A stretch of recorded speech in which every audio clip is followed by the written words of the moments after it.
Hello everyone and welcome back. Today we're gonna see how to set up your dishwasher. Firstly, turn off power and water supply. Switch off the water and power breaker box. Remove the borrow access panel to locate the electrical and plumbing connections. And disconnect the power supply, water line and drain hose, and screw the mounting brackets securing the dishwasher to the counter. And don't forget to lower the dishwasher by adjusting the front legs if needed, and gently slide the dishwasher out of the cabinet space. Now locate the electrical connection housing, water inlet valve and drain fitting on the new dishwasher.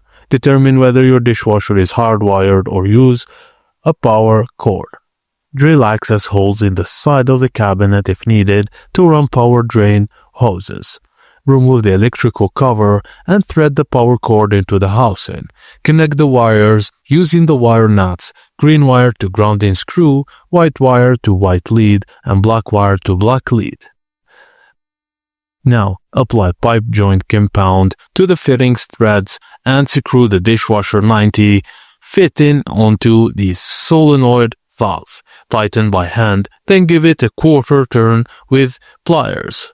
Connect the braided steel water supply tube to the dishwasher 90 degrees fitting and tighten with pliers but do not overweighten.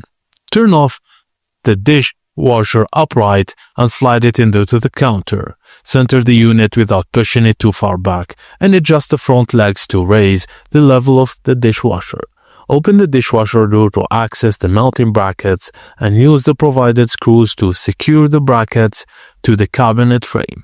Attach the other end of water supply tube and turn on the shut-off valve. If leaking, tighten the connections slightly. Check local plumbing codes and secure the drain hose to either garbage disposal inlet and sink drain using an air gap or high loop method.